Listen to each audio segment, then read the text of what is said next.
people are waking up. The people that are saying, bombing Gaza, not in our name, not with our tax dollars. Those are our people. People are waking up, and I think that there's a coalition to be built there, and I really wish that I was on the ground agitating and organizing with people.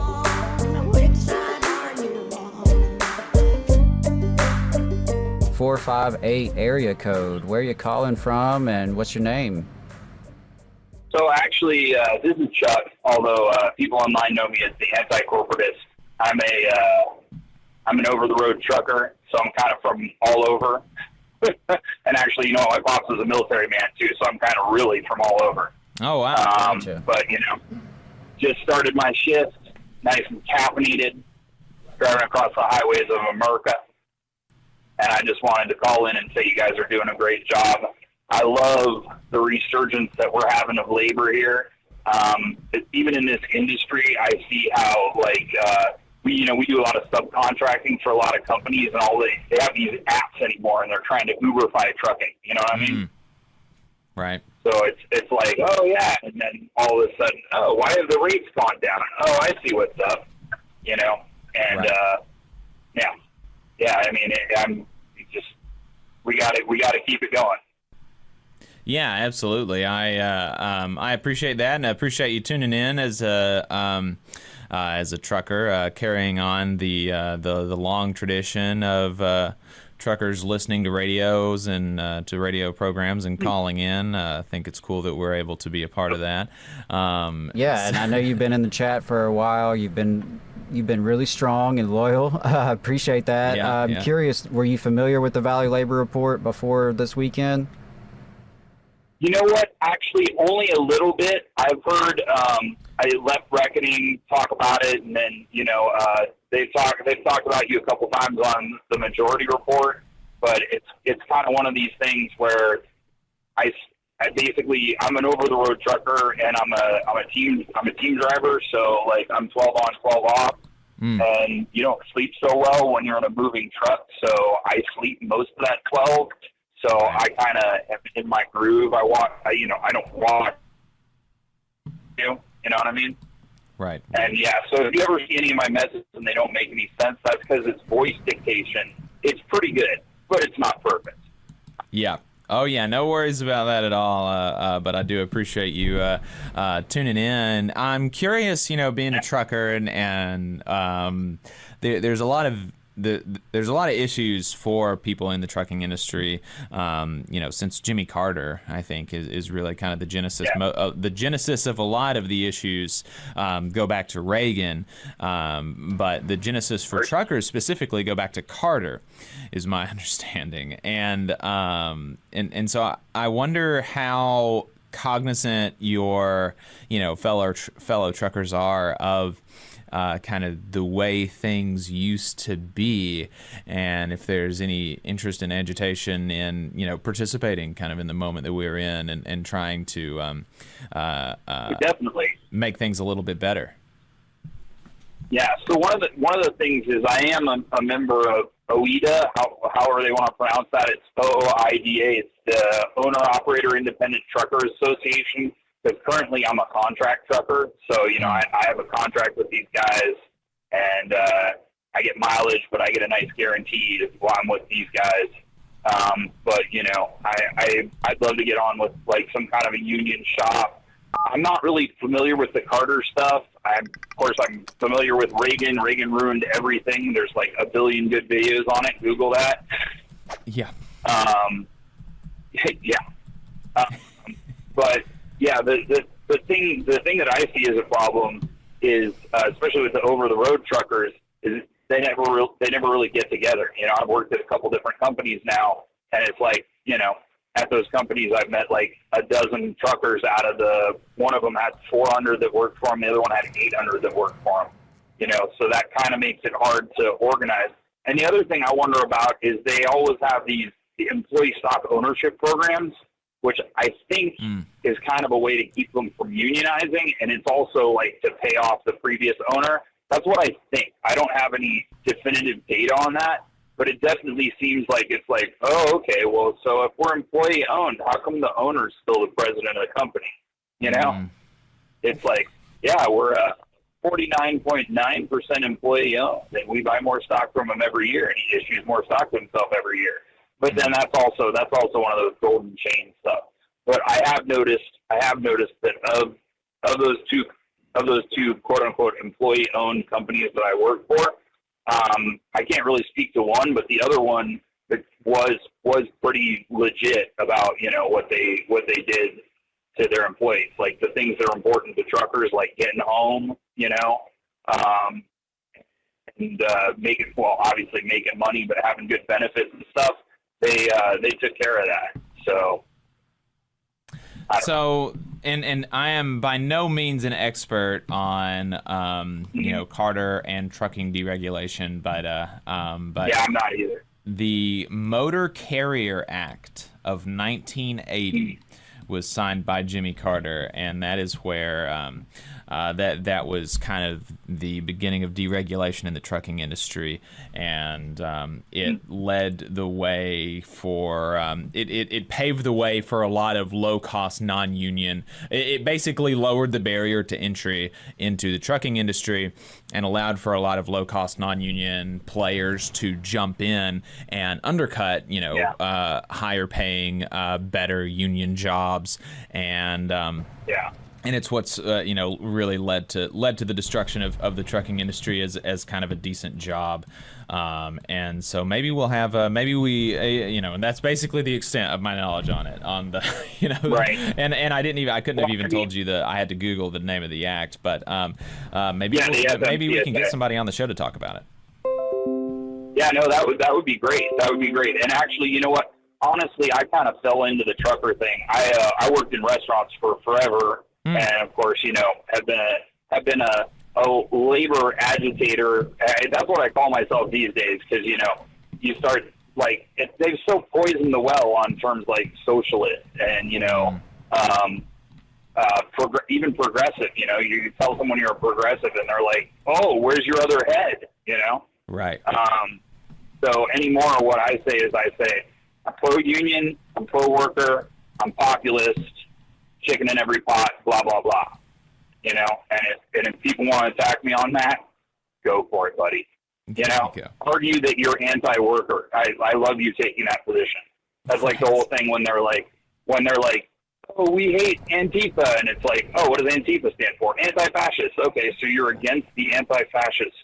So that makes you a fascist. Okay, cool. Mask off. Right. Yeah. Hey, 5 seconds. Just wanted to say that this is only possible because of our donors. If you want to see more of this, then consider donating yourself at tvlr.fm/donate. Of course, so many people don't realize that it's mask off, but I really love how people are getting informed. And I mean, the Zoomers aren't taking it anymore. I got a kid that's 20. He worked at, he's almost 20. He worked at Walmart for about 2 months, and the second time that they scheduled him to get off at 11 and start at 4, he's like, I told you guys not to do this last time. Peace. I'm out. Yeah. So he's having trouble finding a job. That probably wasn't the best move, but I gotta love his not. I'm like, man, you should have hung around for another 2 months and started organizing that place. Yeah, that's right. Yeah, that's a good attitude, poor execution. Right idea, poor execution. And what? I will say this, because we do sometimes contract for Amazon. One of the things you hear about, all the things they do to their warehouse workers, how they're peeing in bottles and stuff. And the guys that have been fat cats there for a minute have been their Tom team, which is their guards, and the guys that walk around and make sure everything's going. Well, they're now replacing those guys with private security, and when you check in and check out, it's a call to India. So when you check in and check out, it's what? The call to India. Like, you drive your truck up to the gate, and there's a camera there, and someone comes on, and they have an Indian accent, and actually anymore, half the time they don't have an Indian accent. If their plate reader can read your plate and go, oh, okay, this dude's here for this, there you go get that trailer. Right. But so now they're even cutting the people in India. I don't know how much longer it'll be until we're talking to ChatGPT there. Yeah. But, we gotta really organize our labor. We gotta organize our other stuff while we still have a chance. Actually, it sucks that I'm kind of all over the place and on the road and whatnot, because I'd love to make some of these protests, because the people are waking up. The people that are saying, and I don't know if you guys want to talk about this at all, but the people that are saying, hey, bombing Gaza, not in our name, not with our tax dollars, like those are our people, and I think that people are waking up, and I think that there's coalitions to be built there, and I really wish that I was on the ground in those protests, agitating and organizing with people, and especially you hear like the colleges are blackballing students for participating in protests and stuff, and that's gonna take some. I mean, is it still called solidarity when it's not labor? I guess so. But that's gonna take some solidarity of a lot of us to be like, hey, college, yeah, well, if you want to, and I mean, I wouldn't even those guys out for protesting. We'll protest with 100,000 people on your campus and shut it down. Yeah. Well, and I wouldn't even be so quick to say that, what's happening in Gaza is not a labor issue. One of the sponsors of our program, we're I think you've been listening for a while, so I think you know this, but we're a union radio program. We are on terrestrial radio, and so we have advertisers, and one of our advertisers is the Painters Union. And the Painters Union, their international president, put out a really good statement about what's going on in Gaza, and somebody had, and it was basically, just talking about this is really bad. We shouldn't be killing a bunch of babies with our tax dollars. Right. That's our controversial stance as a, as a labor union. And so somebody somebody said that, this is not a labor issue, what's happening in Gaza. And it's like, we're talking about the indiscriminate killing of working people, the trade unions of whom are desperately pleading for help. They have put out statements to the world's labor unions asking for support and asking for us to pressure our governments for a ceasefire.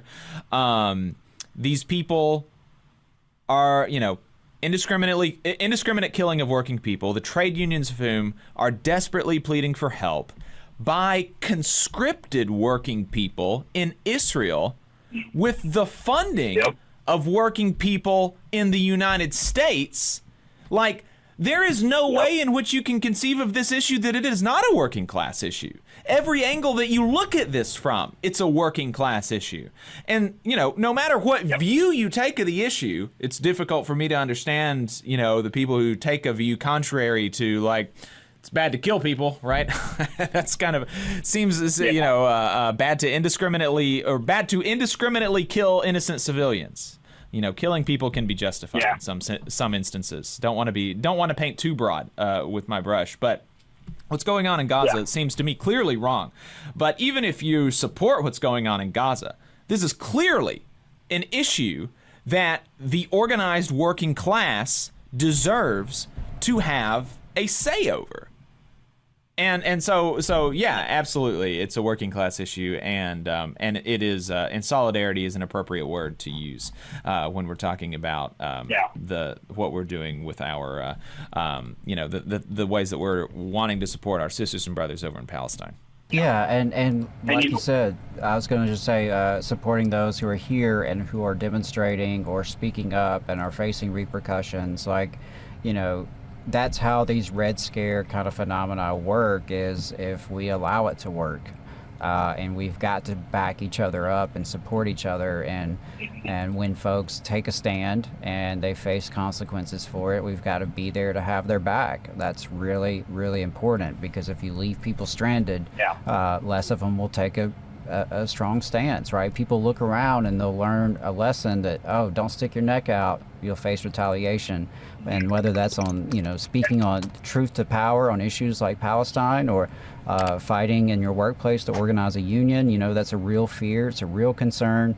But that's why, we do have to defend each other and look out for one another, like you said, and have that solidarity, and recognize where people, are pulling for the right cause and are really trying to do the right thing. Yeah. So you know what? Just before I forget, 2 more things on the Gaza situation. So unlike Ukraine, where we're just shipping them all these weapons that we were about to have to dispose of anyway, but we got to write them down as something. The Israel, that's real dollars, and that's real. They have munitions that, don't get me wrong, we manufacture them and they are jobs. Hopefully they're union jobs. Same as, we're replacing those munitions that are going to Ukraine, although, that's problematic. You know what I mean? Right. How good is your karma if you work in a bomb factory? Although I have no leg to stand on. My pops was a attack pilot in Nam, so, he personally dropped, several thousand bombs, but he always justified it in his mind that there was some poor SOB in a foxhole there that didn't want to be there, that was drafted, and he was just blowing up the guys that were about to shoot him. But not the best. But so anyway, and then the other, hello? Sorry about that. Yeah, one of the browsers went off. No, it's okay. The one other thing that I noticed recently about Palestine is, how they're having the settler colonialism over there, and a lot of those people are from the U.S. Mm-hmm. Yeah. That's exporting the U.S. housing problem to there. You know what I mean? If those guys could afford housing here, they probably wouldn't want to live in Palestine. Instead they're like, oh, hey, because I have a certain racial background, I can get free housing in this contested land. Okay. They had a guy that called in the majority report from there the other day, and he said, hey, you know what? We don't even see the Palestinians. We have our own roads that are walled off. We have our own communities that are walled off, and I know they're dropping bombs 40 miles away, but my kids are having a baseball game on this diamond over here. It was like the craziest I've ever heard. Right. Yeah. Yeah. But so just anyway, organize in the workplaces, organize at the political level, and like I said, these protests are people. Any of us that can get out to there and meet people and organize, there'll be some ops out there, but that's one of the problems we always face. Yep. Yeah, absolutely. I right. appreciate your call, and be safe out there on the roads for sure. Yeah, hey, once more, thanks for what you guys are doing. Enjoy your caffeine and enjoy your sleep when you get to later today. All right. I actually usually stream on Saturdays, but I'm not going to do that today so that all my viewers can come watch your stream. Have a great day, guys. Yeah. Hey, appreciate it, man. Thanks. Yeah, absolutely. Yeah, bye. You just saw a clip from the Valley Labor Report. We are live every Saturday morning from 9:30 a.m. till 12:30 p.m. And we pride ourselves on keeping all of our content free to everybody so that we can talk to as many working folks as possible. If you support the work that we're doing, you think that it's important, you think that it's good, then consider making a monthly contribution to the project, and you can do that on our website, tvlr.fm.